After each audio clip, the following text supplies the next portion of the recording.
नमो सिद्धाणं नमो आयर्याणं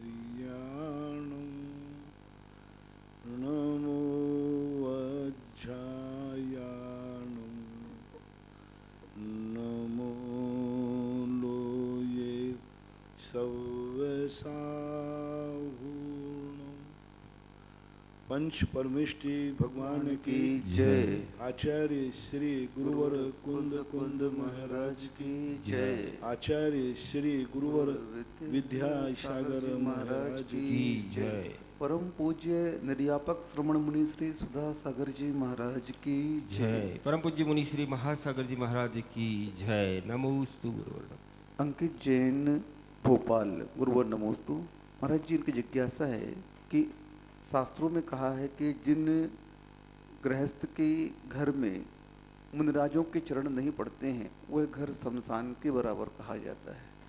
महाराज जी, अगर वह श्रावक किसी कारणवश घर में चौका नहीं लगा पाता है और बाहर क्षेत्रों में जाकर के अगर चौका लगाता है तो क्या दोष वहाँ पर समाप्त नहीं होगा?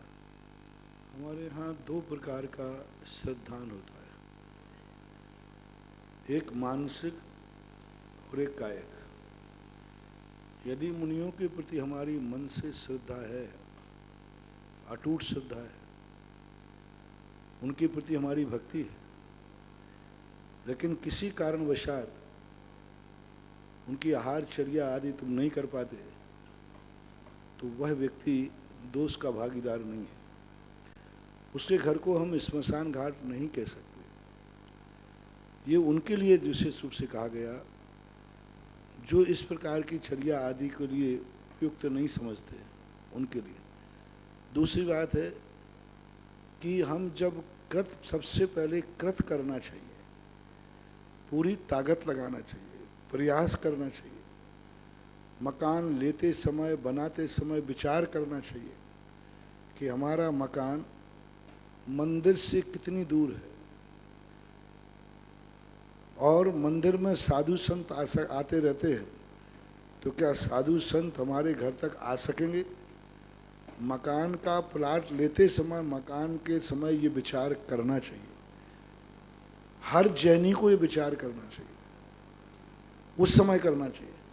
दूसरा विचार करना चाहिए, मकान बनाते समय करना चाहिए कि मकान को इस ढंग से बनाएं कि कल के दिन हमारे गुरु महाराज आ गए तो हम उनको खड़े होकर आहार कहाँ से देंगे? आपने सब पैक कर लिया, एक को किचन बना दिया, किचन में फर्नीचर लगा दिया, एक को बेडरूम बना दिया, एक को डाइनिंग रूम बना दिया, एक को ड्रेसिंग रूम बना दिया, बैठक सब बना दिए। कभी नक्शा बनाते समय सोचा कि यदि साधु महाराज आ जाएंगे तो वो कहाँ खड़े होंगे? ये सम्यक दृष्टि है, आसन्न भव्य है, मुनि भक्त है। उनके घर में सदस्यों में कोई ना कोई बोल पड़ेगा, अरे ये सारा नक्शा तो बन चुका है, सारी सेटिंग हो गई, पहले ये बताओ महाराज जी कहाँ खड़े होंगे आएंगे तो? उनको उजेला कहाँ आएगा अंजलि में? वो रास्ते में आएंगे, जीना चढ़ के आएंगे तो जीना में अंधेरा है, हमारे महाराज कैसे आएंगे? महाराज को खड़े कहाँ करेंगे? फर्नीचर तुमने सारा फिक्स कर दिया, अब महाराज आएंगे तो हम उनको कहाँ खड़े करेंगे? दूसरे नंबर का भक्त मकान बनाते समय ये डिस्कशन करेगा, नक्शे में ये विचार करेगा, इंजीनियर से कहेगा कि यहाँ हमारी ये खिड़की निकालना। बोले क्यों, जरूरी नहीं है, सारा मकान एसी है। बोले सब कुछ ठीक है, लेकिन हमारे महाराज आएंगे तो वे एसी में नहीं, खिड़की के उजाले से आहार लेंगे। तो जो मकान बनाते समय ये डिस्कशन कर रहा है, फिर भी कुचित कजाचित किसी कारण से आहार नहीं दे पा रहा है, तो बराबर उसे चौका लगाने का पुण्य लगेगा, क्योंकि उसने ये ध्यान शुरू से रखा है। अब कोई परिस्थिति आ गई, घर में नहीं है, कोई बीमारी आ गई, कोई अस्वस्थता कोई आ गई, महाराज आए और चौका नहीं लगा पाए, लेकिन मकान बनाते समय उसने चौके का ध्यान रखा था। तीसरी बात में वो विचार करेगा कि हम अपने जीवन का वातावरण, अपने परिवार का वातावरण ऐसा बनाएं जिससे हमारा परिवार महाराज को आहार देने लायक बना रहे। जब भी कोई शादी ब्याह होगा, जब भी घर में कोई धंधा पानी की बात आएगी, जब भी कोई आजीविका की बात आएगी, तो भाई ये धंधा पानी करूं, इससे शादी ब्याह करूं, तुरंत कोई ना कोई बोलेगा ठीक है, लड़का अच्छी है, लड़की ठीक है, सब कुछ सही है, लेकिन ये विचार करो क्या इस परिवार से संबंध जोड़ने के बाद हम अपने गुरु को आहार देने लायक रहेंगे? क्या गुरु महाराज हमसे आहार लेंगे? क्या फिर मुनिराजों को हमारे घर में आना जाना होगा? ये संबंध बनाते समय तीसरा सोच करेगा, सम्यक दृष्टि आसन भव, विचार करेगा उसी समय कि इस परिवार से संबंध जोड़ने पर मेरी गुरु का संबंध बिगड़ेगा तो नहीं। हम अपना सारा व्याय जी का संबंध तो बना लें और गुरु का संबंध तोड़ दें? नहीं। मुनि भक्त सम्यक दृष्टि कहेगा कि मैं सारे संबंध तोड़ सकता हूँ, लेकिन मैं अपने गुरु का संबंध नहीं तोड़ूंगा, और ये संबंध बनाने से गुरु का संबंध टूट जाएगा, वो संबंध तोड़ देगा और कहेगा नहीं, इस संबंध बनाने से हमारे गुरु की संबंध में कोई अंतर नहीं आएगा, बल्कि एक और सदस्य बढ़ेगा। उस समय धंधा व्यापार करते समय सोचेगा पैसे कमाई का साधन है, ठीक है, अच्छा है, क्या हम यह व्यापार शुरू कर देंगे तो क्या महाराज हमसे हार लेंगे? क्या हम हार देने लायक रहेंगे? जूते चप्पल का व्यापार करना है, बहुत इनकम है, बहुत अच्छी है, ब्यूटी पार्लर, कोई भी जैसे जो होते हैं, नहीं ये धंधा नहीं होगा, क्योंकि ये धंधा करने से हम गुरु को हार नहीं दें। तो ये आजीविका के समय विचार करेगा। ये तीन चीज़ों पर जिस व्यक्ति ने विचार किया है, फिर यदि वो हार आदि दान नहीं दे पा रहा है किसी कारण से, उसको किंचित मात्र भी दोष नहीं लगेगा। अब उसने प्लाट लेते ही समय ऐसी दूर लिया है कि मंदिर से जाके 5-6 किलोमीटर दूर, अब बाबा जी जा ही नहीं पाएंगे। अब कहो महाराज जी हम क्या करें, हम महाराज जी हमारे यहाँ आते नहीं, हमारी कॉलोनी में नहीं आएंगे, मंदिर से बहुत दूर है। तो मैंने कि भाई ये बात प्लाट लेते समय क्यों नहीं सोचा? महाराज ध्यान ही नहीं दिया, विचार ही नहीं आया, परिणाम ही नहीं आया कि महाराज आ पाएंगे कि नहीं आ पाएंगे। तो अब ये तुम्हारा प्रमाद है। महाराज मैं हार कैसे लगाऊं, मेरे चौके मेरे मकान में पूरे फर्नीचर फिट है, सब कुछ फिट है, मैं उसको उठा के कहाँ रखूं? फ्लैट है छोटा सा, ना तो उसको उठा सकता हूँ। तो ये फर्नीचर फिट करते समय सोचना चाहिए था, महाराज ध्यान ही नहीं दिया, तो ये तुम्हारा प्रमाद माना जाएगा। इसी प्रकार संबंध और व्यापार करते समय महाराज मैंने तो ध्यान ही नहीं दिया इस बात पे, तो ये तुम्हारा प्रमाद माना जाएगा, फिर आप बराबर दोष के भागीदार हैं।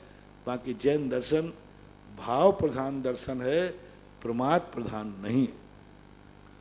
कविता जैन, दादा बाड़ी कोटा, गुरुवर नमोस्तु। महाराज जी ये कह रहे हैं कि आप जब राजस्थान में आए, आपके प्रवचनों के माध्यम से संस्मरण सुना हम लोगों ने कि यहाँ पर आते ही बहुत आपको प्रतिकूलताएं थीं और आपने यहाँ से जाने का मन भी बना लिया था, लेकिन गुरुदेव ने आपको रोका कि जल्दी मत करना।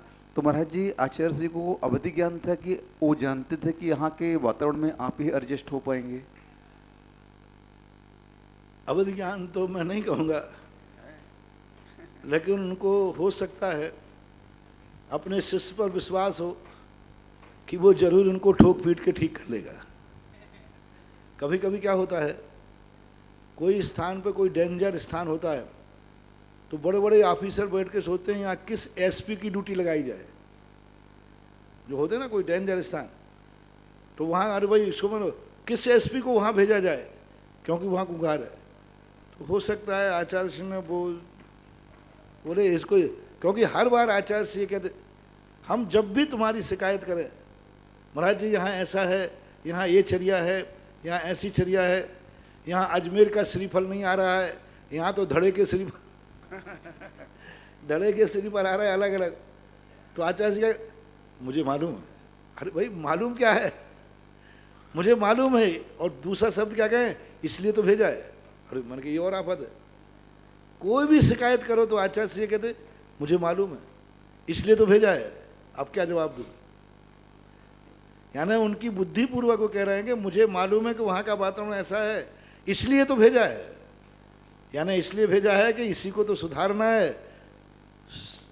कोरे कागज पर तो दुनिया चिट्ठी लिख देता है, लिखे पर लिखे तो तू सुधा सागर कहलाएगा। हाँ दुनिया लिख देता। अरे यहाँ तो वकीलों पर वकीलें रखी हुई हैं, पता नहीं कितने प्रकार की लकीरें लिखी है, लेकिन फिर भी अपन ने व्हाइटनर लगा लगा करके, व्हाइटनर आता है ना, व्हाइटनर लगा लगा करके और जम की चिट्ठी लिखी है, वो खूब जम का, बहुत अच्छा। और मेरा तो सारा जिंदगी का बहुभाग राजस्थान में, आचार्य का बुंदेलखंड में, और मेरा राजस्थान में 25 साल निकल गए, और क्या चाहते। मधु जैन, मालवीय नगर, जयपुर। गुरुवर नमोस्तु। महाराज जी, इनकी जिज्ञासा है कि विश्व में इतने सारे लोगों को कोरोना हो रहा है, लेकिन उसी के बीच में अमिताभ बच्चन को भी कोरोना हो गया, तो महाराज जी उसके लिए सब कोई दुआ मांग रहे हैं, और इतने लोगों को हुआ उनके बारे में कोई भी दुआ नहीं मांग रहा है, तो इसके कैसे, कौन सा पुण्य कर्म का उदय है? तो पहली बात तो सभी लोग सबके लिए दुआ मांग रहे हैं, लेकिन चूंकि वो एक देश के लिए भली फिल्म टागे, फिल्म इंडस्ट्रीज में थी, लेकिन एक उसका नाम है, एक उसके ऊपर लोग फैन हैं, उनकी कलाओं पे है, तो कलाकार को दुनिया जिंदा रखना चाहता है। सबसे ज़्यादा उसकी कलाकारी के ऊपर कि आज इस अवस्था में भी अभी तक इतने ना जाने कितने हीरो हुए, सबके चमकने के दिन आए, फिर डाउनफॉल हो गया। सबके चमकने के दिन आए, बाद में उनको कोई नहीं पूछ रहा, कोई भी गायब हो जाते, इतने जो चरम सीमा पर होते हैं, और जैसी उम्र ढलती है वे सब अपने गायब हो जाते। एक हीरो है सबसे चमका है, आज इस अवस्था में भी जिस फिल्म में वो काम करता है वो फिल्म हिट हो जाती है, सुपर हिट। आज भी उसकी कला में दम है, मुझे लगता है कि 80 से ऊपर होगा, 80 के आसपास, आसपास। आज भी उसकी कला में दम है। बोले कोई भी पिक्चर में वो आ जाता है, उस पिक्चर को नहीं देखते।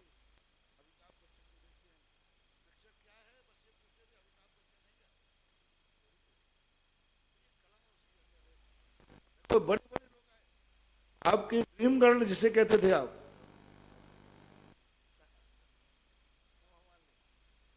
वो भी गायब हो गए, वो भी अब सांसद में चले गए, राजनीति में चले गए।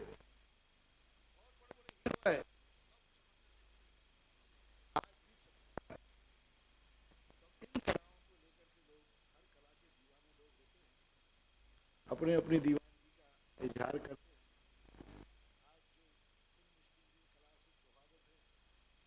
अमिताभ बच्चन की दुआ कर रहे हैं, और हम लोग, हमारे बहुत बड़ा हीरो आचार्य विद्यासागर महाराज हैं, हम उनकी दुआ कर रहे हैं। ये तो अपना अपना कलाकार है। आज हमने इतने दिनों से महासागर जी महाराज, इतने दिनों से कोरोना चल रहा है, कोरोना इतने लोग मर रहे हैं, ना आपने ना हमने 3 बार तो शांति धारा नहीं की, 3 बार तो शांति धारा नहीं।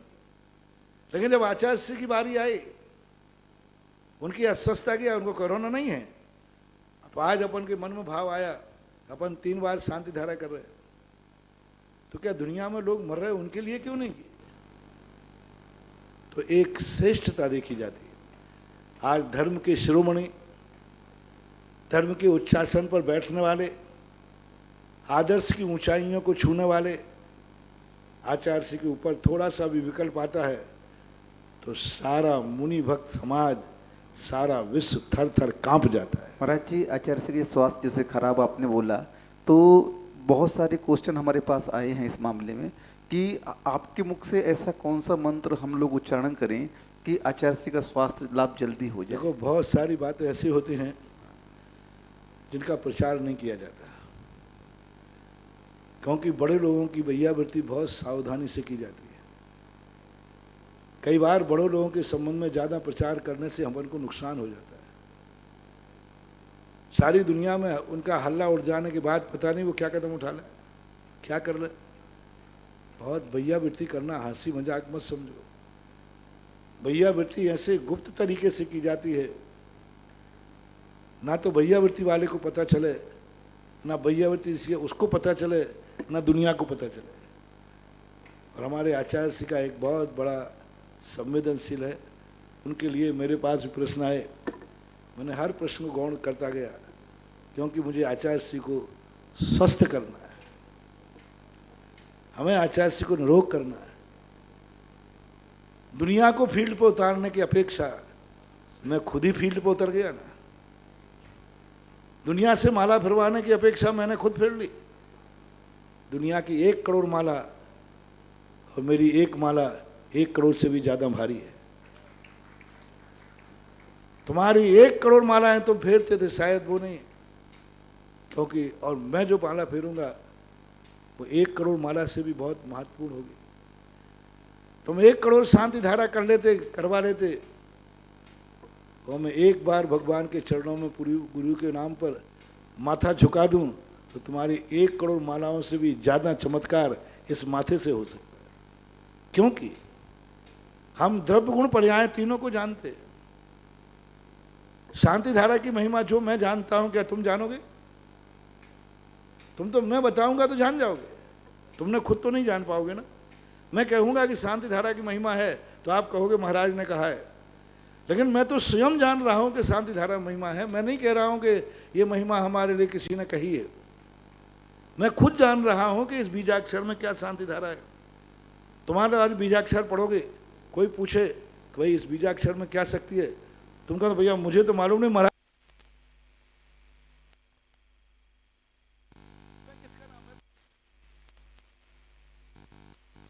मैं जब उस बीजाक्षर को पढ़ता हूं तब मैं तद्रूप हो जाता हूं, उसी रूप हो जाता हूं, उसी रूप मेरी एनर्जी निकलने लग जाती है, उसी ओर मेरा भाव निकलने जाता है। मेरा द्रव्य गुण पर्याय जैसे ही वो बीजाक्षर आएगा, मेरा भाव उसके अर्थ प्रत्यय पर, उसकी एनर्जी पर, उसकी रेज पर, और ये बीजाक्षर यहाँ किस प्रकार का कार्यकारी है उस पर ध्यान चला जाएगा। एक अनजाना व्यक्ति ऑपरेशन करके पेट फाड़े, उसको क्या दिखेगा? अंदर खून ही खून दिखेगा, मांस का लौतरा। और एक डॉक्टर फाड़े तो रोग दिखेगा। अब डॉक्टर को वही पॉइंट दिखेगा, वो चारों तरफ से खून बिखरा पड़ा है, चारों तरफ से हड्डी मान, कुछ तो मतलब उसकी दृष्टि वहीं जाएगी, अच्छा ये खराबी है, ये अच्छाई है। तो इसलिए तुमसे कहने की अपेक्षा, और मैं जब जब तुम्हें मालूम है, जब जब मैं कोई बड़े डेंजर काम करता हूँ तो मैं अपने स्थान को ऊटी बना लेता हूँ। ऊटी आप जानते, ऑपरेशन थिएटर, उसमें डॉक्टर और मरीज के अलावा कोई को लाने की अनुमति नहीं देते। मैंने तो पहले ये सोचा था कि ये शांति धारा जो दोपहर में करते ना शाम को, इसमें ग्रस्तों को अंदर आने नहीं मत दिया जाए, भगवान और मैं रहूं, हम पांचों रहें बस। जब भी वो कई लोग कहते बड़े बड़े काम जब मैं करता हूं, प्रतिमाएं जब बड़े उठाता हूं, तो सबसे पहले मैं सबको बाहर भगाता हूं, क्योंकि पता नहीं किस प्रकार की। आपको मालूम होगा अजमेर में जब सेठ जी की नसिया की मूर्ति उठाई, किसी ने, सब ने मना कर दिया, उठने का सवाल ही नहीं। मैंने कि अंदर कोई रहेगा तो नहीं उठेगी, और कोई नहीं रहेगा तो उठ जाएगी। यदि कोई अंदर रहेगा तो मूर्ति नहीं उठेगी। यहां तक कि प्रमोद सोनी को भी बाहर कर दिया था, कोई भी नहीं था, दोनों छुल्लक हम और जो भी हम लोगों को बस उठाने वाले थे सब। और कितनी देर में मूर्ति उठी थी, यूं उठ करके ऊपर विराजमान हो गई। अब उस समय यदि लोग बाहर बैठे होते और खास तौर से महिलाएं होती तो हमारी शक्ति खिसक जाती। कैसे खिसकती? हमें तो फावारे की मूर्ति उठ जाएगी, और तुम बाई बैठी बैठी क्या करती? हे भैया अब क्या हुए, हे भैया अब क्या हुए, अरे भैया अब कैसे उठेगी, अब क्या होगा? अब ये नकारात्मक ऊर्जा आ रही। अब जैसे ऑपरेशन थिएटर के सामने तुम्हें खड़ा कर दिया जाए और वो पेट फाड़े तो तुम्हारे क्या होगा? दहशत आएगी। वो पेट फाड़ेगा, अब क्या होगा? अरे अब तो मर जाएगा, डॉक्टर जानता है। तो कई बार ऐसी स्थिति होती है कि एक भय के साथ जब भी बड़ी मूर्तियां उठाते, कई बार मैं फेल हो गया, तो मैं कहते पहले सबको बाहर निकालो। कोई ना कोई बैठा बैठा कोने में बैठा बैठा झूठ रहा है, कैसे उठेगी, अब पता नहीं क्या होगा, कुछ हो नहीं जाए। जो उसके अंदर ये भय उठ रहा है वो हमारे समर्पण के लिए क्रॉस कर रहा है, और तुम 100 लोग हो, मैं अकेला हूं। अब उस समय वहां वो लोग चाहिए जिसके मन में ये भाव नहीं आया क्या होगा, कुछ नहीं होगा, अच्छा होगा, इतना विश्वास हो, कुछ नहीं होगा, अच्छा होगा। किसने कहा? मन में भी परिणाम नहीं आना चाहिए। और अनजाने व्यक्ति, आप लोग तो दिल कमजोर होते हैं, तो ये भाव आ ही जाते।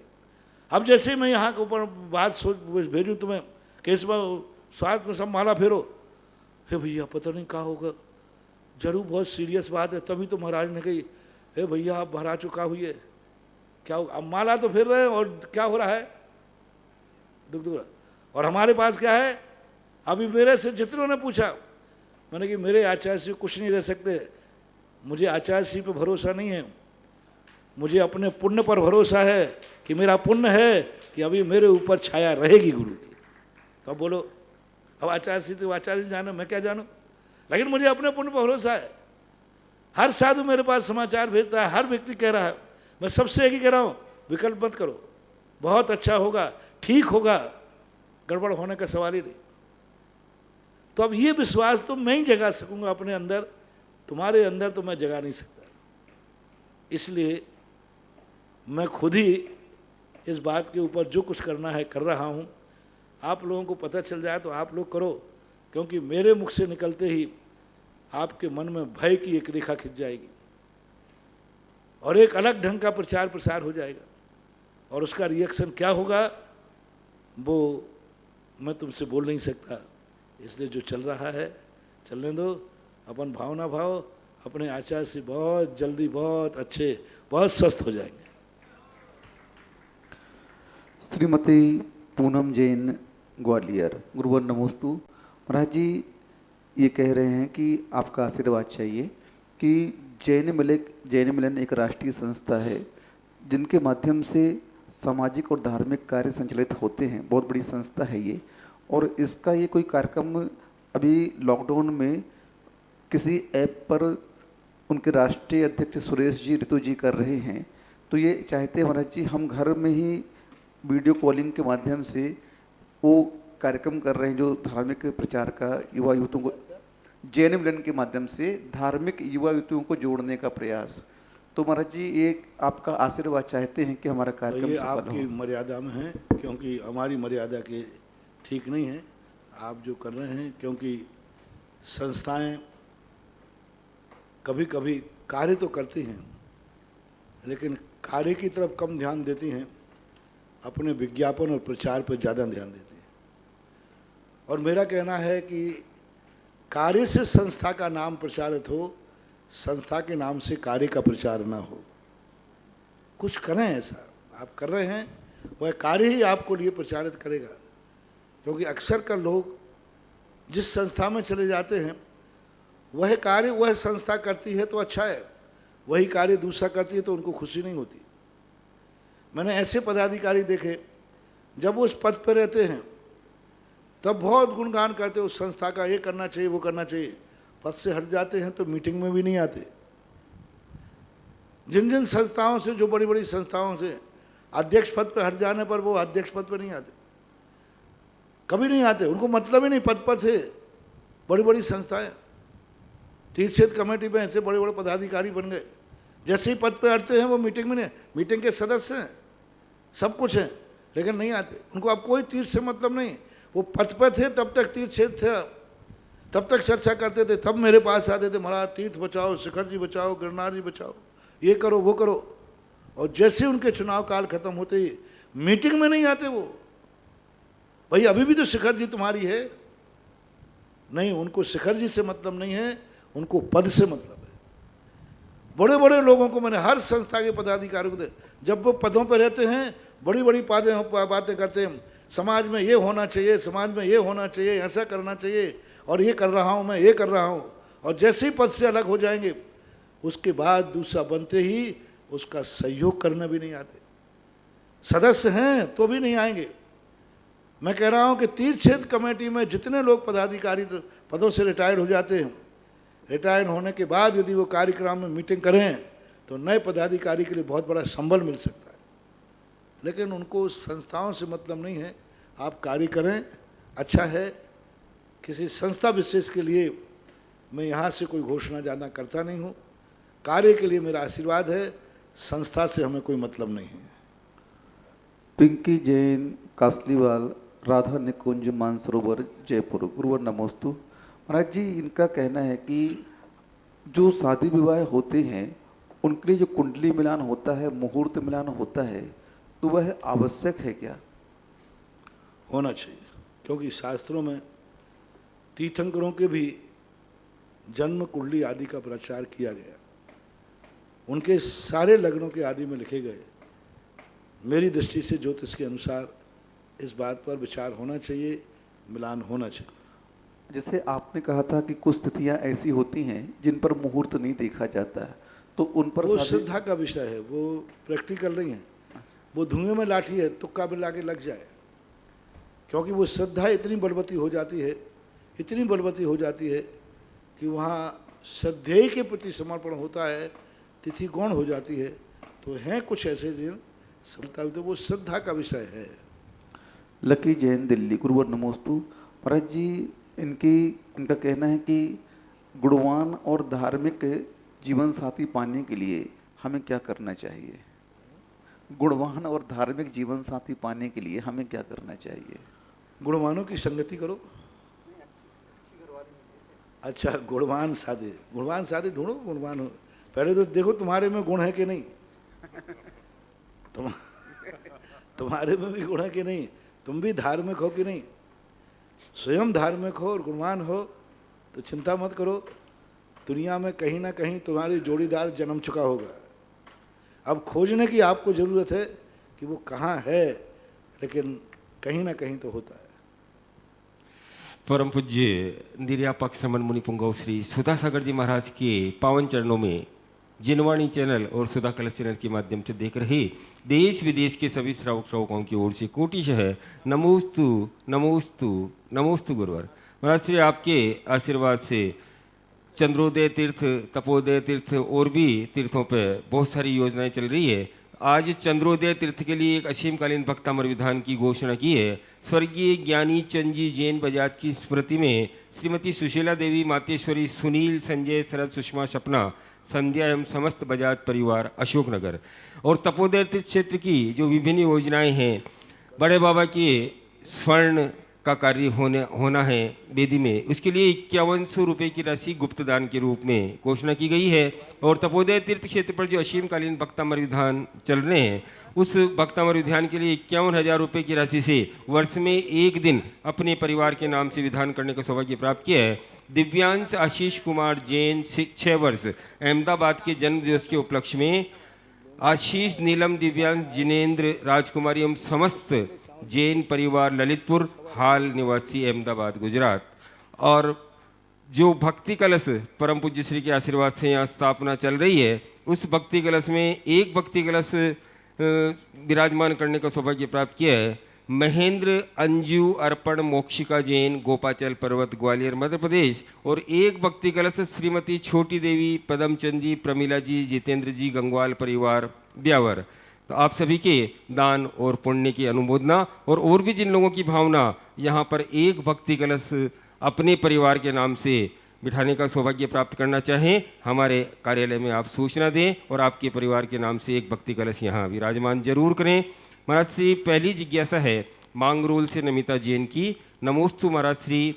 महाराज श्री, करुणा योग दीपक भाग 2 में गुरुजी ने पढ़ाया कि कृत्य वेदक सम्यक दृष्टि जीव एक मत के अनुसार मरता है, एक मत के अनुसार नहीं मरता। जिज्ञासा यह है, क्या कृत्य वेदक सम्यक दृष्टि जीव एक मत के अनुसार मरता है और एक मत के अनुसार नहीं मरता है। जिज्ञासा यह है कि जब वो मरता नहीं है तो क्या मोक्ष जाता है अथवा कहाँ जाएगा? किस आचार्य ने लिखा कि नहीं मरता है? आप नाम दीजिए। कृत वेदक में मरता नहीं है ऐसा कोई आचार्य ने लिखा, लेकिन मर सकता है। मरण का मरना अलग चीज़ है। कृत वेदक में मरना ही चाहिए ऐसा कोई नियम नहीं। मरण को प्राप्त हो सकते हैं। 2-3 भाग किए, पहले मरण में पहले भाग में मरेगा तो कहाँ जाएगा, दूसरे में मरेगा कहाँ जाएगा, तीसरे का भाग, इस प्रकार का उसका है, संभावना है। तो संभावना जब व्यक्त की जाती है तो संभावना सभी आचार्यों ने एक मत से की। किस आचार्य महाराज ने लिखा कि कृत वेदक के अंदर जीव मरण को प्राप्त हो ही नहीं सकता। भजनी है, हो भी सकता है, नहीं भी हो सकता।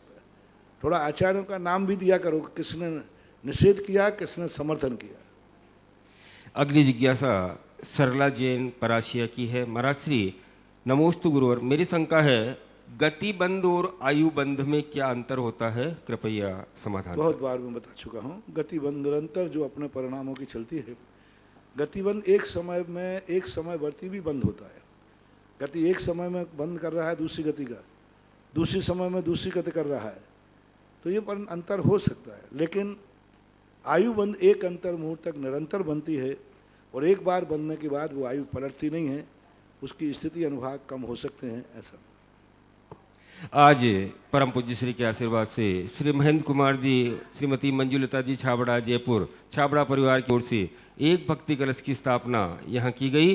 तो मैं श्री महेंद्र जी और श्रीमती मंजुलता जी से निवेदन कर रहा हूँ परम पूज्य श्री के समक्ष भक्ति कलश की स्थापना करें। और हाँ महाराज जी की ओर रख दो। और श्री बंटी जी और विजय जी दुरा से निवेदन कर रहा हूँ और हमारी श्रीमती नाम श्रद्धा जी ठग आएंगी और आप दोनों का सम्मान करेंगे। आइए जल्दी से आ जाए।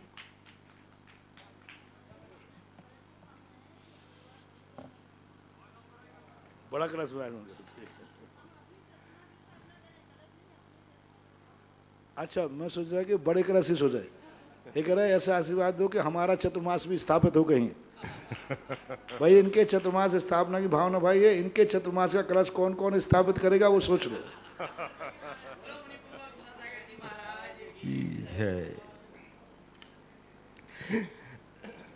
अगली जिज्ञासा है कविता विनय जैन गेरतगंज की ओर से। महाराज श्री के चरणों में त्रिबार नमोस्तु। महाराज श्री, मेरी जिज्ञासा है कि 6 ढाला में आया है मोह महात्म पियो अनादि भूल आपको भ्रमतवादी। तो महाराज जी ये मोह क्या है और इससे कैसे बचे, कृपया समाधान करें। मोह का अर्थ यही होता है कि स्वरूप से हट करके हम किसी वस्तु को अपने स्वार्थ के वशीभूत अनुरूप देखते हैं, अपने अनुरूप देखते हैं, उसको मोह कहते हैं। वस्तु के स्वरूप को भूल करके, उसका जो स्वरूप है वह ना जान करके मात्र अपने स्वार्थ के लिए अपनी दृष्टि से अपने अनुसार देखते हैं, उसको मोह कहते हैं। वस्तु वस्तु है, लेकिन जब हमारे अंदर मोह पनपता है तो हम उसको अपनी दृष्टि से देखते हैं, बाकी वस्तु तो वस्तु है। तो जब किसी भी वस्तु को हम अपनी दृष्टि से, अपने अनुसार, अपने स्वार्थमय दृष्टि से देखने लग जाते हैं, उसको मोह कहते हैं। जैसे ज़मीन पड़ी हुई है, कोई लेना देना नहीं, लेकिन जैसे ही तुम्हारे नाम प्लाट हो जाएगा तो तुम उसको अपनी दृष्टि से देखोगे, अब उसको सुरक्षा करोगे, अब उसकी व्यवस्था करोगे, तो अब अपनी दृष्टि हो गई। तुम्हें ज़मीन से मतलब नहीं है, तुम्हें मतलब है ये मेरा है। ज़मीन से मतलब है तो सारी दुनिया की ज़मीनें खुली पड़ी हैं, आपने उसकी कोई चिंता नहीं की। लेकिन जैसे ही आपका नाम होते ही आप बाउंड्री बनाना शुरू कर देते, इसका अर्थ है तुम ज़मीन को सुरक्षित नहीं कर रहे हो, ये मेरी है, इस मेरे को सुरक्षित कर रहे हो। वही गाड़ी पड़ी है, लेकिन जब वही गाड़ी तुम खरीद लेते हो तो सुरक्षित करने लग जाते हो। कोई भी वस्तु देखना, जैसे उसका प्रत्यय तुम्हारा आया कि ये मेरी है, मेरे स्वार्थ की है, तो उसको आप अपनी दृष्टि से देखकर फिर उसके प्रति जो आपका राग भाव जागता है उसको मोह कहते हैं।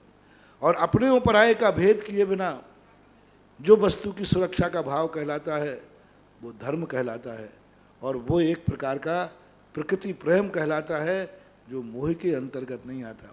सत्वेषु मैत्री हमारे यहाँ का, सब जीवों के प्रति मैत्री भाव करो, ये राग के अंतर्गत नहीं है, लेकिन इससे करो मैत्री भाव, क्योंकि ये मेरे काम का है, मेरे अनुसार है, मेरा इससे स्वार्थ की सिद्धि है। इससे राग करो तो ये मोह है, क्योंकि वो हमारी दृष्टि में आ गया कि ये मेरा मित्र है, और वही मित्रता व्यापक हो जाए, नहीं संसार का हर जीव मेरा मित्र है। तो इस प्रकार की मोह की बात को समझना चाहिए। अगली जिज्ञासा ऑनलाइन ऑडियो के माध्यम से। मेरे अनंत उपकारी गुरुवर के चरणों में कोटिशय वंदन। नीति कलरैया। गुरुवर, जितनी ज़्यादा आकुलता है उतना ही ज़्यादा कर्मबंध होता है। ये तो मालूम होने के बावजूद भी व्रती को अपनी धार्मिक क्रियाओं में व अन्य कार्यों में आकुलता बनी ही रहती है। इसको कैसे कम करें और निराकुलता का अनुभव कैसे प्राप्त करें? नमोस्तु गुरुवर।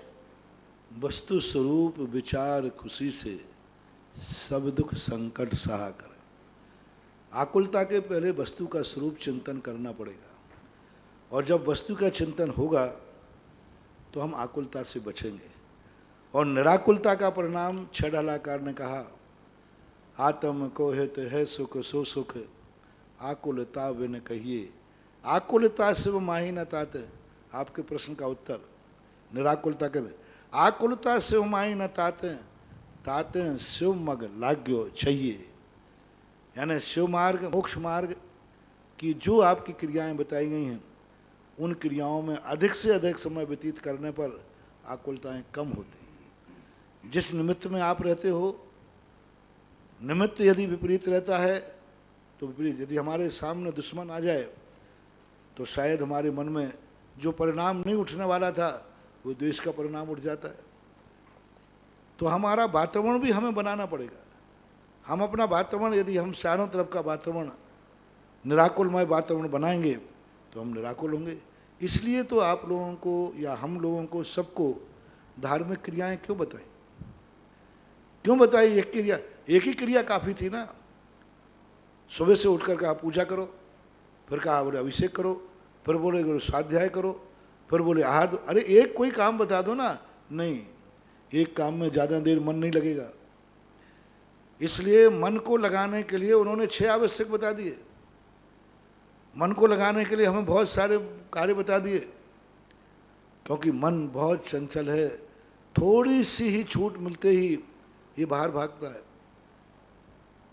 आचार्य श्री ने एक पंक्ति लिखी अष्टपाहुड़ की टीका का ऊपर टीका लिखी उन्होंने। पूज्यवर कुंद कुंद स्वामी का भाव है, स्वाध्याय चिंतन मनन कर मन रोक पाता। स्वाध्याय चिंतन मनन कर मन रोक पाता, पे स्वान सा मन बाहर दौड़ जाता। इतना सब करने के बाद भी थोड़ा सा छूट मिलते ही ये मन कुत्ते के समान बाहर दौड़ जाता है। कुत्ते के मन को उपमा दी वहाँ पर पूज्यवर ने। तो वहाँ पर क्या कहा उन्होंने कि कुत्ते को कितने खिलाओ पिलाओ सब कुछ करो, लेकिन जैसे ही पट्टा खोलोगे तो वो कहाँ दौड़ता है? गंदगी की तरफ दौड़ता है। ऐसे ही ये मन है, स्वाध्याय चिंतन करके पट्टा डाले रहो, कभी स्वाध्याय में, कभी पूजा में, कभी मन में, लेकिन थोड़ा ही सा इसको गैप मिलता है तो ये कुत्ते के समान बाहर दौड़ जाता है। तो अब इसका तरीका एक ही है कि पट्टा मत खोलो, और पट्टा एक ही है, अपने मन को उलझा के रखो। मन को जितना अपन उलझा के रखेंगे, मन बालक के समान है। मन को कंट्रोल करना ज़्यादा कठिन नहीं है, और मन को कंट्रोल करने जैसा कठिन कार्य दूसरा है नहीं। मन को करना बहुत सरल है, और मन जैसे बालक को मनाना बहुत कठिन है, बहुत कठिन है।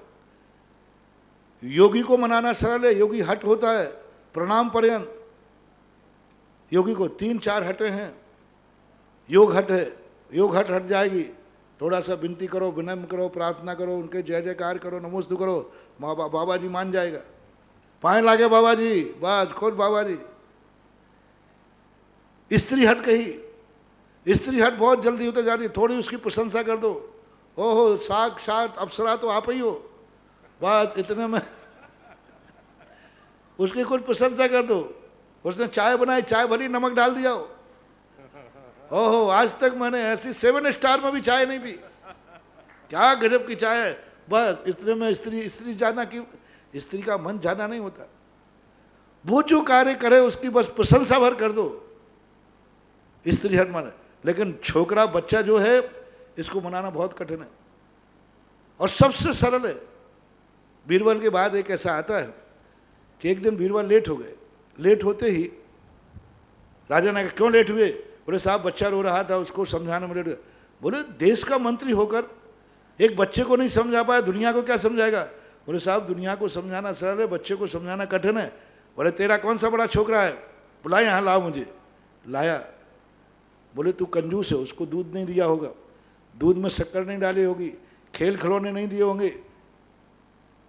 राजा ने सब चीज़ें तैयार करके लग रही, खेल खिलौना रख लिए, मिठाई रख ली। बेटा बेटा आजा देख, तेरे बाप का बाप मैं हूँ राजा। दूध दिया, सब डाल के दिया, खेल खिलौने। बच्चा रो नहीं पाया, बच्चा का तो क्या ठिकाना।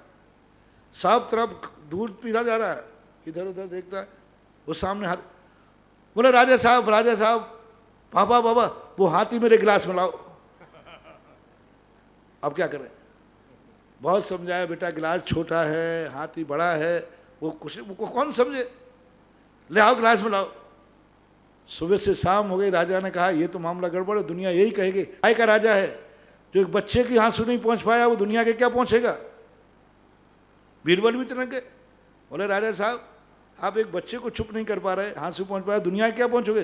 बोले बीरबल चुप, ज़्यादा हंसी मत उड़ा, बता क्या है करना है। तो वो गया, बोले बेटा क्या चाहिए। बोले पापा वो हाथी गिलास में आना चाहिए। बोले अभी ले, यूं पकड़ ले अभी ले। और बीरबल गए, हाथी को खुलवाया और उधर से हाथी को तो दूर कर दिया और बाजार से एक हाथी लाया। बोले देख बेटा वो हाथी तेरे पास आते ही इतना छोटा हो गया, गिलास में रख दिया। बच्चा राजा से कहता है बड़े राजा बने हो, हाथी गिलास में नहीं आया, देखो मेरे पापा ने गिलास में रख दिया।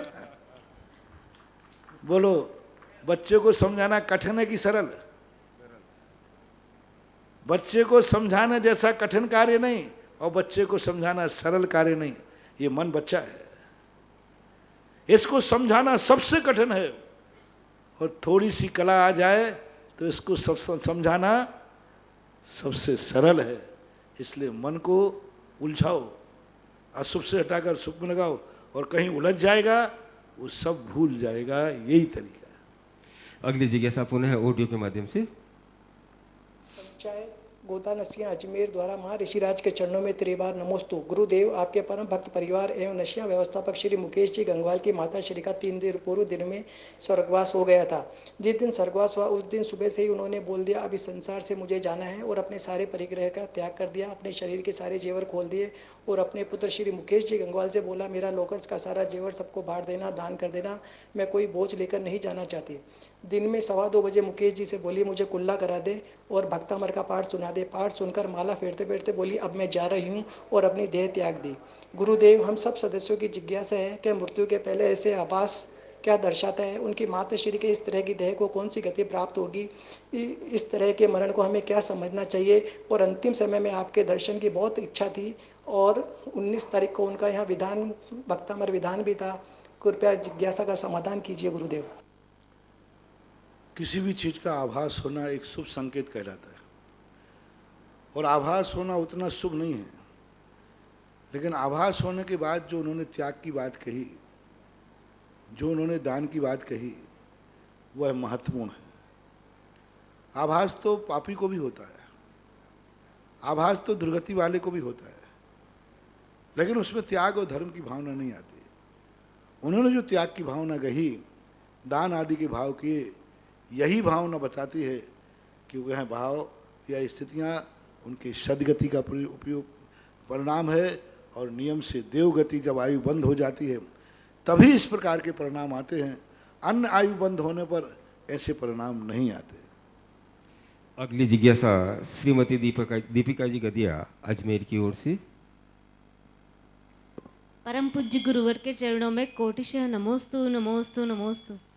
महाराज जी जिज्ञासा यह है कि प्रतिक्रमण पाठ को किस आचार्य के द्वारा रचा गया है, क्योंकि उसमें जो हम व्रतों के उल्लेख आता है उसमें भोगोपभोग परिमाण को अलग अलग लिया है और सामायिक और प्रोष्ठोपवास शिक्षा व्रत में नहीं लिया है, जबकि उनको प्रतिमा का ही प्रतिक्रमण होता है उसमें, और बाकी 6 डालाकार और समंतभद्र महाराज वो शिक्षा व्रत में लेते हैं। तो हमें किस तरह से उसको समझना चाहिए? ये आचार्यों के मतभेद रहे। प्रतिक्रमण किसी ने रचा नहीं है, प्रतिक्रमण एक संकलित है और प्रतिक्रमण में यदि शिक्षा व्रत में न रह करके अन्न में ले लिया या उनको किसी, तो वहाँ भाव प्रधान की विशेषता है, वहाँ पर्टिकुलर कोई व्रत से विशेषता नहीं रहती। प्रतिक्रमण में प्राय भावों का महत्व रहता है, तो कहीं ना कहीं उन्होंने ले लिया। पालन करने में और प्रतिक्रमण करने में अंतर होता है। पालन करने में तो हमारी क्रिया में अंतर आएगा, प्रतिक्रमण तो हम दोष का कर रहे हैं। चाहे भले मेरे व्रत में दोष लगा है, वो शिक्षा व्रत में हो, गुण व्रत में हो अथवा मूल व्रत में हो, वहाँ हमें दोष की आलोचना करना है। दोष तो लगा है चाहे वो कोई भी व्रत रहा हो। तो प्रतिक्रमण में जो है संकलन रूप से एक प्रभावमान चलाया। यदि प्रतिक्रमण का कोई राइटर हो जाता तो हमारी श्रद्धा प्रतिक्रमण पर से उठ जाती। क्योंकि हम कहते हैं कि ये प्रतिक्रमण तो इसने रच दिया, उसके पहले क्या था, उससे पहले काय का प्रतिक्रमण था। बहुत बड़ा सोच रहा है प्रतिक्रमण को लिखते समय। मुनि प्रतिक्रमण और श्रावक प्रतिक्रमण का कोई राइटर नहीं लिखा, क्योंकि राइटर लिखने का अर्थ होता था कि ये प्रतिक्रमण की परंपरा बहुत बाद की है और राइटर ना होकर के प्रभायमान चला आ रहा है। अनादि अनंत काल से जो चीज़ चली आती है उसका राइटर नहीं होता। तो प्रतिक्रमण हमेशा से प्रभायमान परंपरा से चलाया। गुरु ने शिष्य को दिया, शिष्य ने प्रशिष्य को दिया, इस प्रकार का परंपरा करके प्रतिक्रमण चला आता है। इसलिए सैद्धांतिक मतभेद तो हैं शिक्षावृत्त का गुणवृत्तों में, लेकिन प्रतिक्रमण पर उससे कोई प्रभाव नहीं पड़ता, क्योंकि प्रतिक्रमण में हम किसी न किसी रूप में, कहीं ना कहीं रूप में हमें अपने लगे हुए दोष का प्रायश्चित करना है। वो उसका नाम कुछ भी हो सकता है। अगली जिज्ञासा शास्त्री श्रीमती मंजूलता जी छाबड़ा, जयपुर। परम श्रद्धेय गुरुवर के चरणों में मेरा और मेरे परिवार का बारंबार नमोस्तु नमोस्तु नमोस्तु। महाराज जी, जिज्ञासा ये है कि सिद्ध चक्र विधान में और इनमें जो बीजाक्षर आते हैं रम र्यूम खम र्यूम सम र्यूम, तो ये बीजाक्षरों का अर्थ क्या है? और दूसरा ये, क्या किसी पर्टिकुलर नाम या राशि के साथ में कोई विशेष बीजाक्षर होते हैं क्या? महाराज जी, 2 चतुर्मास की स्थापना के लिए मेरे फ़ोन आ गए। बहुत अच्छी बात है कि तुम अब इसका अर्थ है, देखो कोई बात इस मंच पर रखना नहीं, रख दिया है तो अब चतुर्मास करने योग्य अपनी योग्यता बनाओ। सही बात। और महेंद्र तुम दोनों करो, और जो संघ में दीक्षा देते हो जाके दीक्षा की तैयारी करो। नमोस्तु। क्योंकि जब माइक पे पहुंचना घोट गई, वो मंगल कलश वाले भी तैयार हो गए, अब तो तुम्हें चतुर्मास करनी पड़ेगा। जय हो जय और हो। चतुर्मास पिछी के बिना नहीं होता, ध्यान रखना। हाँ, महाराज जी, आप तो ऐसा आशीर्वाद नहीं होता दीजिए। कि तुम घर में ऐसी में बैठे रहो कोई चतुर्मास कर ले, फिर तो वो आरिका छुल्लिका एला कुछ बनना पड़ेगा, तभी जा कर के चतुर्मास की स्थापना होती। तो जो व्रतों में भी मूलाक्षर जो बीजाक्षर होते हैं, वस्तुतः शक्तियाँ तो बीजाक्षर में ही होती हैं, अर्थ तो स्वार्थ है। जब किसी चीज़ का अर्थ हो जाता है वह वस्तु का मूल्य कम हो जाता है। प्रयोजन कोई भी वस्तु है, जब वो स्वार्थ में आ जाती है तो वह व्यक्ति उसी तक सीमित रहता है, उसकी कीमत कितनी कम हो जाती है। मान लीजिए आप लोगों ने एक अनाज का ढेर लगा है, वो अनाज के ढेर की कीमत कितनी है? कितनों की भूख मिटा सकता है। लेकिन जब एक व्यक्ति के हाथ में आ जाता है तो उस रोटी की कीमत उतनी है जितनी एक व्यक्ति की आवश्यकता है।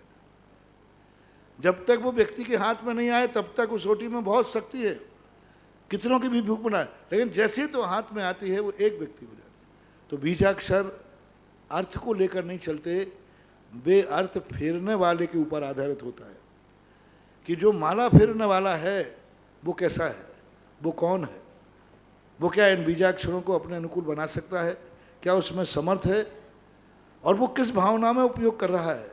एक बात। दूसरी बात, कुछ बीजाक्षर ऐसे होते हैं जो हिरस्व होते हैं। हिरस्व बीजाक्षर जो है किसी राशि विशेष से बंध के नहीं चलते। हिरस्व विषय जो वहाँ पर हिमल रो जिमल रो ये आए, ये किसी राशि से बंध के नहीं चलते। राशि से बंध के वो चलता है जो किसी ना किसी पद बन जाता है। एक हमारे शास्त्रों में होता है व्यंजन, व्यंजनों का ध्यान किया जाता है। व्यंजन जो होते बीजाक्षर रूप होते, लेकिन व्यंजन में जब कोई स्वर जुड़ जाता है, दूसरा अक्षर जुड़ जाता है, जैसे पा और पम। पा है बीजाक्षर और पम भी है, वह बीजाक्षर है, बम भी है, बिंदी आ गई उसमें, अब ये पद बन गया, अब ये राशि से जुड़ जाएगा। जब कोई बीजाक्षर पद बन जाता है, इसलिए जितने आप लोगों के जो मंत्र बनते हैं वे मंत्र पदात्मक होते हैं, उनका अर्थ होता है। ह्रीम अर्थ बन गया, झीम अर्थ बन गया, श्रीम अर्थ बन गया। लेकिन हाका राका ईका ये अपने आप में जब स्वतंत्र बीजाक्षर थे, व्यंजना थे, तब स्वर मिलकर के और व्यंजन मिलकर के अर्थ दे देते हैं, फिर उसके अनुसार राशि देखी जाती है। लेकिन जो तुम्हारे शांति पाठ के अंदर बीजाक्षरों को दो रूप में लिया गया। एक तो हिरस्व हिरस्व आधे आधे अक्षर ही हैं, और एक या मा रा ला आदि 4 5 8 अक्षर लिए, 8 बीजा अक्षरों का भी वर्णन आता है, तो वो स्वरात्मक होते हैं। तो ऐसा मानना चाहिए। नमोस्तु महाराज जी। पुनीत जी बांसवाड़ा वालों की तरफ से भी बारंबार नमोस्तु नमोस्तु नमोस्तु। नमोस्तु गुरुवर। एक प्रश्न आया महाराज श्री, अगर मंदिर के गर्भगृह में जहाँ प्रतिष्ठित मूर्ति विराजमान है और नित्य पूजा अभिषेक चल रही है, वहाँ पर 8-9 कारीगर एकदम नई चप्पल पहनकर काम करें तो क्या ये उचित है? और जिस व्यक्ति की देख रेख में ये काम चल रहा है वो कह रहा है इसमें कोई दोष नहीं है, क्योंकि कारीगरों को दिक्कत आती आपका है। प्रश्न शायद उस मंदिर में कार्य करने वाला पदाधिकारी आपकी एंटी पार्टी का है। आपके प्रश्न से द्वेष झलक रहा है, आपके प्रश्न से कसाय झलक रही है, आपके प्रश्न में विवेकहीनता झलक रही है। लगता है कि आपका जो उस पदाधिकारी है वो आपके एंटी ग्रुप का है। इसलिए जिन प्रश्नों में कसाई की गंध आती है उनका जवाब मैं नहीं देता हूँ। ये प्रश्न इस मंच से पूछने लायक नहीं है। ये प्रश्न तात्कालिक परिस्थितियों को देख करके, एक बार हमारे सामने प्रश्न आया तो हमने भी इस बात का जवाब दे दिया।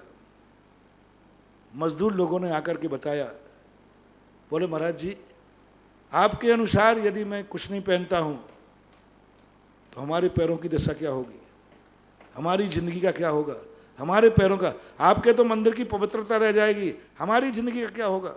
हम सीमेंट में, हम फर्श में इस प्रकार का काम करेंगे तो हम क्या करेंगे।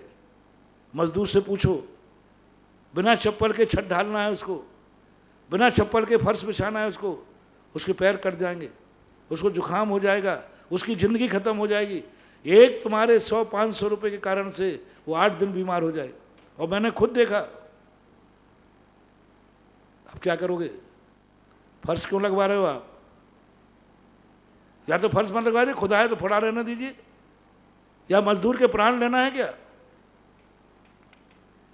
आप तीसरा रास्ता निकालिए। मंदिर में फर्श लग नहीं सकता, फर्श लगना जरूरी है, छत ढलना जरूरी है। छू रही है छत, पट्टी टूट चुकी है, कड़ा डलेगा, जो कुछ भी डलता है। कोई रास्ता समझौते का निकालो। मैंने फिर 2 रास्ते निकाले। पहला रास्ता निकाला कि महाराज जी चाहे भले ही आप हमें बिल्कुल नए फ्रेश जूते दिलवा दो, चप्पल दिलवा दो, फ्रेश दिलवा दो, हम यहीं के यहीं उतार देंगे,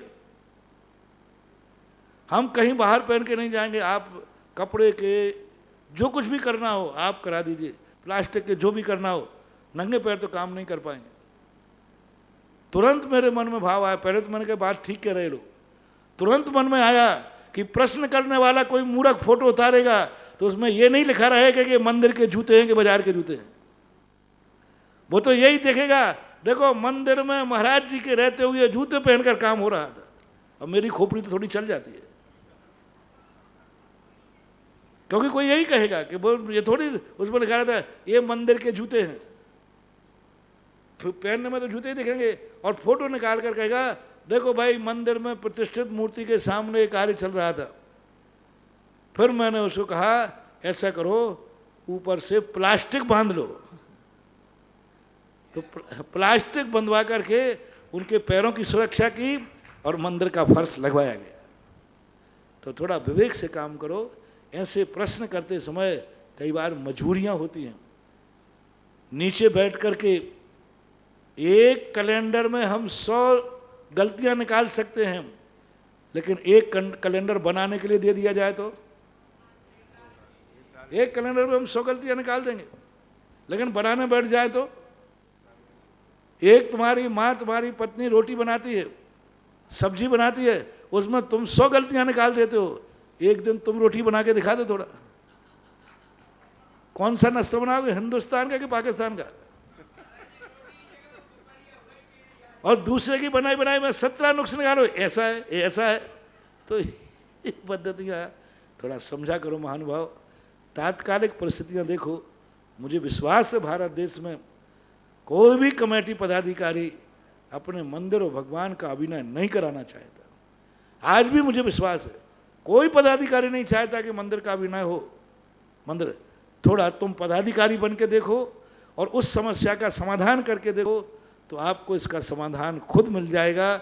मेरी अपेक्षा से खुद छाती पे हाथ रख के देखो, तुम होते तो क्या करते। श्री परम सिंह ठाकुर बादशाह कर्रापुर की ओर से जिज्ञासा है।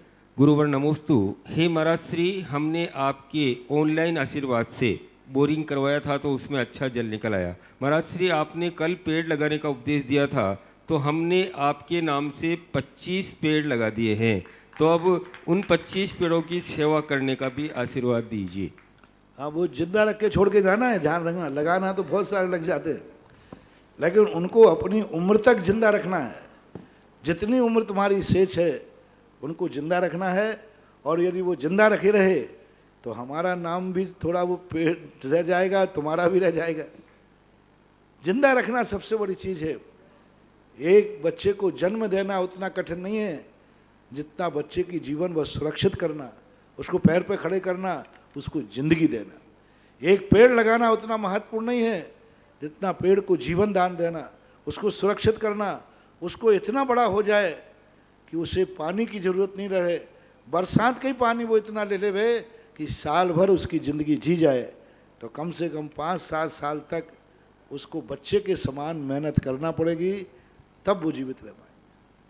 अगली जिज्ञासा ऑडियो के माध्यम से ऑनलाइन। व्यापक श्रमण मुनि पुंगव सुधा सागर जी महाराज के चरणों में त्रिवार नमोस्तु। मैं रुचि जैन जबलपुर से।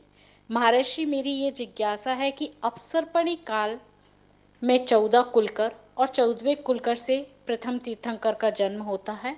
ऐसे ही उत्सर्पणी काल में 14 कुलकर और 14वें कुलकर से प्रथम तीर्थंकर का जन्म होता है, परंतु अपसर्पणी काल में कुलकरों की विशेष आयु, अवगाहना, विशेष पुण्य होता है क्योंकि वो भोग भूमि में जन्म लेते हैं। उत्सर्पणी काल में ऐसी व्यवस्था नहीं है। पंचम के आखिरी 1000 वर्षों में 14 कुलकरों का जन्म होता है। तो महाराष्ट्री, इन कुलकरों के पुण्य में क्या अंतर रहता है? जो ये तीर्थंकर बालक को तो जन्म देते हैं, परंतु इनके पुण्य में क्या अंतर होता है? कृपया जिज्ञासा का समाधान करें। पहली बात तो यह है कि कुलकर से ही तीर्थंकर का जन्म होता है, ऐसा नियामक कारण। अंतिम कुलकर से तीर्थंकर जन्मेंगे ऐसा नियामक कारण आपने कहाँ पढ़ा? पहले उसका रेफरेंस दीजिए कि फलाने ग्रंथ में आया है कि अंतिम, हाँ, नाभि ऋषभदेव का जन्म जरूर कुलकर से हुआ, नाभि राय से हुआ, लेकिन सदा अंतिम कुलकर से, हमेशा उत्सर्पणी और अवसर्पणी में अंतिम कुलकर से ही जन्म होता है। ये वचन कहाँ है, कहाँ लिखा? पहले इस बात पर। दूसरा बात कि पुण्य में हीना दिखता तो होती ही है, आयु ही बता रही है। पहले कुलकर के समय पर कितनी बड़ी व्यवस्थाएं थी, तो उन कुलकरों में नियम से पुण्य की हीनता होती है।